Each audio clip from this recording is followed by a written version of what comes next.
I'm here today at the headquarters of MET Helmets in the heart of the Italian Alps to meet cycling's biggest star, Tadej Pogačar, one of the youngest winners of some of cycling's oldest races. Today we go beyond the usual post-race interviews to hopefully show you a side of Tadej that you haven't seen before.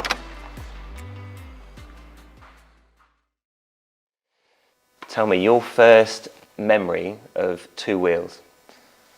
Okay, first memory of two wheels was when I started learning the bike, going to school and to football matches with it. And then when I started road cycling, really on the road bike, it was 2008. In 2007, the coach came to our parents because they knew each other, and he's still recruiting the riders for the club. He wanted my brother because he was older 2 years of me, and but I had to do everything that my brother did, like always, follow the big brother. And half a year later I also started because I grew a little, so I fitted the road bike, and it was amazing right away. So was it that sense of freedom that you can get from a bike, and you can go and explore wherever you like? Was that one of the things which drew you to it? Yeah, I think so. And the first thing was when I started was new friends, new people around me. We got really great along, and the nature, riding every day on the fresh air, sometimes also in the rain. It was just something different, special, and feel of the freedom. So when it comes to inspiration for your cycling, did it start with your family, or was it some other particular rider who inspired you to get on a bike? Not so much that I was inspired by some people, but I think I was inspired by that I could ride and improve myself and to go faster every time. So I didn't have any idols or heroes when I was young. I was never that kind of kid. Did you ever have an idol at a point when you were growing up? Or? No, I think no. Real an idol, I think not. But I had friends around me who I look up to. To be like the way they are, nice people, and but never really had an idol. So yeah. Right. So rewind back. We are September 2020. Start of the rescheduled tour. You're arriving in Nice. Like, what are your feelings? Yeah, it was amazing. Also, I was coming from Monaco to the start of tour. That was, something crazy. It's 30 minutes drive, and I knew the roads. I knew the city, so. It was feeling like home, and so I think it was more easy on the start for me. It was just really, really nice feeling to be on the start. Were you nervous at all? Or? Yeah, a little bit, but not too much. Yeah, I was not even thinking about winning it because that felt like it's almost impossible. But yeah, I was really just happy to be racing and to be developing and to have opportunity to go in a world tour, and it all comes along, and the victories and the being better every year. So yeah, then it just happened. Did you have any idea that you could even compete for the win at the time? No, I knew that I was good, that I can be really good in GC, but in our meeting before the tour was like going for top 5, and then through the stages we went for the top 3, and then in the end we could see that we can go for the yellow. I never imagined that I would be on podium or any close to winning the tour.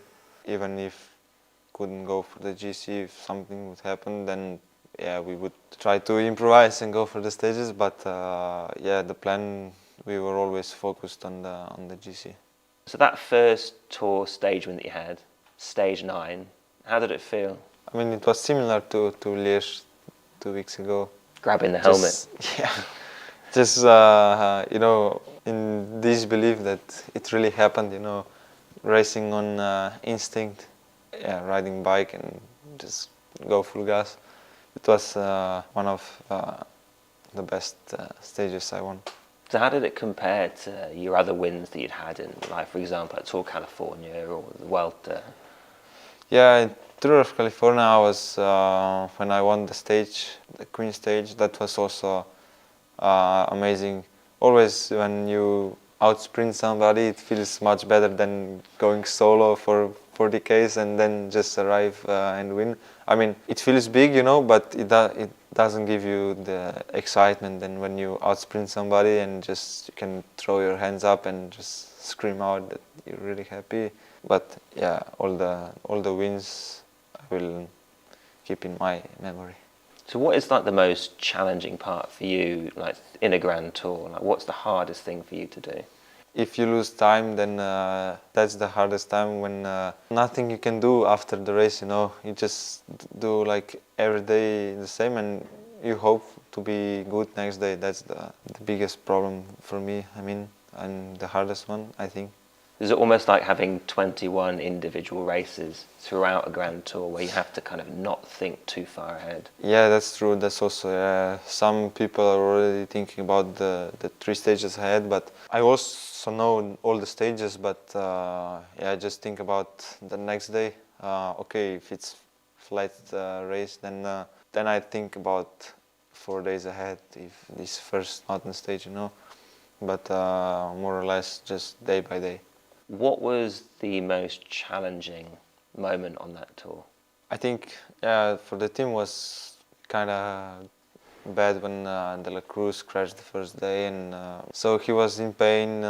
It's not nice to see your friend, your teammate in that much of pain every day, and then losing time on the windy stage. That was a hard moment. I mean, but we kind of picked ourselves really well, and we lift up the atmosphere super fast that day. Yeah, when Fabio went home, that was also kind of a bad moment. And one moment that was really shit was when Formula broke his collarbone, and I had to go home. That was a bad day. And it's like, how important are your teammates and your staff for picking up the atmosphere of the team again? Everybody has a role to play. Yeah, you go from nutritionist and chef to mechanics and masseurs to sport directors. This is the part of the team that is super important, because without them, the riders would be lost. We wouldn't even find the start. So that's one thing that it's kind of important, and the organization is quite big in cycling, so it's really big work for all of them. And then in the race, you have 6-7 teammates with you, and it's so important. If you're alone against 7 riders all week or all 3 weeks, then you cannot win for sure. Even if you're the best rider in the world, if you're alone, you cannot win. Then for the wind, to keep the position, there's so many things that the riders do for you. It's just it's crazy to think about that. It's individual sport. Right, so last time trial in the Tour, you're just under a minute down on Roglic. How did it feel being on that start line? Honestly, felt amazing. I had good tour. I was second. I had white jersey. The time trial suited for me. I went for the stage win, for a 3rd stage win. It felt so good. Zero pressure. Yeah, I just did my thing. I was relaxed and go on the course, knowing that I can do a good time. I can, maybe win the stage. Even if I don't, I'm second. Then in the tour, it was just it was already the Success, I guess. success, the big success that I would never forget, even if I would be second. Do you think that lack of pressure, like we were talking before, do you think that was the difference between maybe his performance and yours? I'm not sure. I will never know what was the reason. I was in my head free. In the last stage, really zero pressure, and I think he was under pressure because he had the yellow jersey for a long time, and the team worked so hard for him. And I think when he started losing some time, in the head, the game started to play. I think that's my my thoughts. And when your head is all over the place, then also the legs are kind of lost. And I think that was also the reason. Yeah.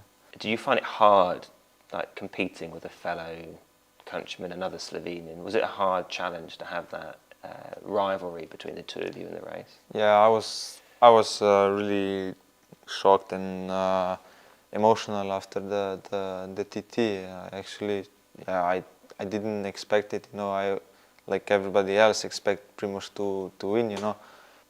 Mixed feelings. It's I was always cheering for him. All those years, looking him on the TV when he was winning, it was crazy. And he put Slovenian cycling really high.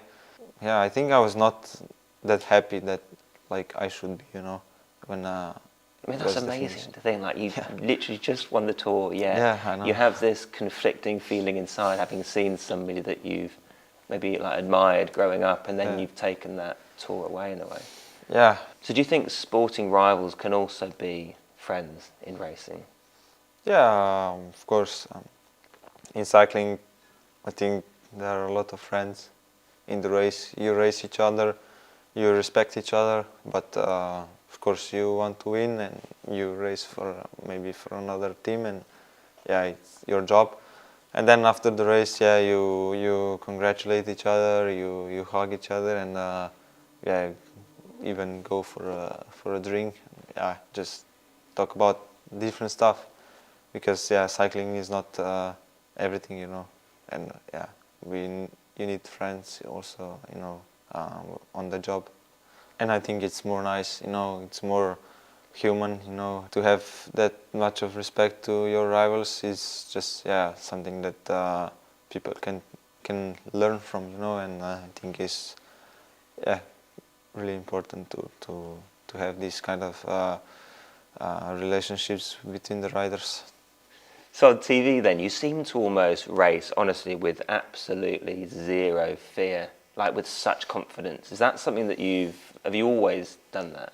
You have nothing to lose if you try. I mean, you can lose the spots in the race, but that, for me, it doesn't matter so much. If you don't try, you don't know. And do you ever use a power meter in races, or not so much? Before last year, I never even had the display, the power on the display. But I think now I start to finally look sometimes, but not so much. I just I know my legs and my heart. If I have good day, I don't need to look on the computer.